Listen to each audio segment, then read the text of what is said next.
Welcome back into the Sports Source, this segment of our show, brought to you by Tennova Healthcare. And I've told you about the Men's Health Center of Excellence. It's a wonderful way for men dealing with prostate cancer or other men's issues to walk through that process. Tennova's right there with you, hand in hand, side by side, right through the entire process.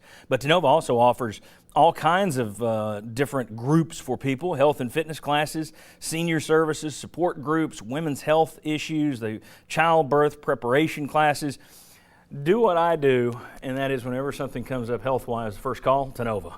Tennova.com to learn more. All right, and whenever I need something football-related, first call's to these guys. I'm not going to tell them who gets the first one, but somebody's first, somebody's fourth. It's all right. Shazon Bradley, former Vol defensive lineman. Will Overstreet, of course. Bobby Scott and Sterling Hinton down there. Former Vol quarterbacks. Good to have both of you here, number 10 and number 16. Yeah, glad to be here. All right, fellas. Necessary roughness. You look at it and you say, well, you won 50-16. What can you pick on? I think the obvious, Brian Randolph ejected. He'll miss the first half of the Missouri game next week. A targeting call against Patrick Towles, who was giving himself up. You actually had two players going in there when he was sliding. Randolph got the call because his elbow was out. You can't argue the call. It was a dumb decision, I think. Obviously, it was a dumb decision to cost yourself game time and to put your team in a little bit of a hole there next week against Missouri. It's tough because I didn't have to play underneath some of these rules that they are today that you were able to get away with some of these things. Thank goodness, because I'd have missed some time. Right. And I know he probably knows the rule, and as soon as he did it, he probably said, I hope I don't get flagged for this one. Now, that's probably going to be one I could be close on. And you do that when you were hitting the quarterback and taking that last step where he threw it. So it happens, and it's not you want it to happen. It's just a hard thing at times when the natural instinct is take that guy out, put him on the ground, and you see him. So I understand it, but it's a stupid play when it happens. The name of the game is intimidate the quarterback.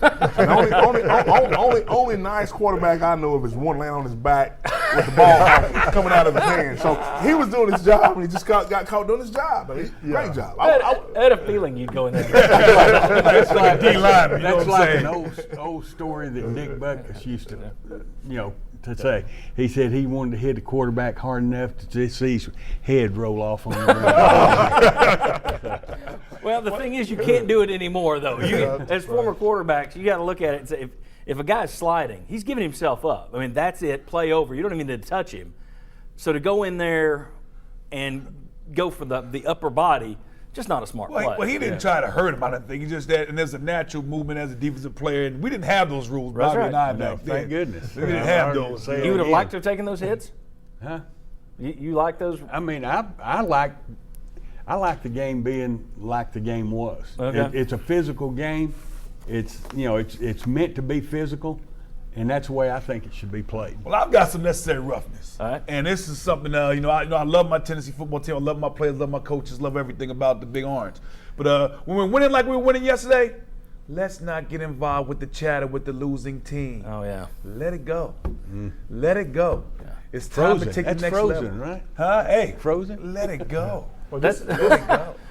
Bobby Scott with a good reference. Can't tell you got grandkids. I mean, act like you've been there before. Yeah. Act like you're the winner. I mean, Kentucky's not our rival. We beat them. 29 out of 30. Yeah, there's no reason to be trash talking or anything with those guys. And I don't like trash talking anytime. I mean, there's no place for it. Next time he's going to get you, he's going to hit you, knock you on your butt. Then what do you do? Yeah. Well, if Kentucky players upset, and that happens, you get blown out. You're going to be feisty. Absolutely. Best answer is just scoreboard. Look at the scoreboard and walk the other way. Aaron Medley missed an extra point yesterday. He's 16 of 22 on field goals this year. For a freshman, he's turned into a very consistent kicker. Missed one yesterday, but he's turned into a good weapon for you. Hasn't missed an extra point all year, but the extra point team, I couldn't tell if it was a snap, the hold, or the kick. Either way, you can't miss an extra point. That's one you got to clean up because that can come back and bite your butt in a close game. Sterling. No one's perfect, and hey, you missed it yesterday. Maybe you won't miss any more, and when we need it, it'll be there. I want to give you credit though. And yesterday, the third down for Watt, that thing is working. I mean, Kentucky was back 3 of 14 on third downs yesterday. The crowd gets into that. It's loud. But I thought it was classy of you, and the broadcasters on TV actually mentioned this. there was one third down you didn't use it, and that was when an injured Kentucky player was getting up off the ground and kind of going back to the sideline. You didn't fire it in there. I thought that was class. Well, John P., we represent a class university, University of Tennessee, and we're class first. Enthusiasm is definitely what's part of Neyland Stadium, but we're class first. Well, and along those lines, this is something we all talked about earlier. Along those lines, the fans have been great this year. I mean, they've turned out, sellouts. This week against Missouri, it's a big game for the first time in a long time at Neyland Stadium, so I'm sure they will have a packed house and a loud house. Only one suggestion. If a player's injured on the field, don't start the wave. That is not the best time to do the wave when somebody's hurt. Just avoid that one. Agreed? Yes. 100%. But the great thing is we don't have a lot that we can really go after and pick on Exactly. this week. 'Cause you win 50-16. That's right. When you're mentioning the wave and an extra point, you're okay. All right. Very good. When we come back, things are looking up for this program. It looks like a bright future at this point. When's the last time the future looked this bright for Tennessee? We'll debate that. Come on back on the Sports Source. Quality, quick. Trust Fast Frame.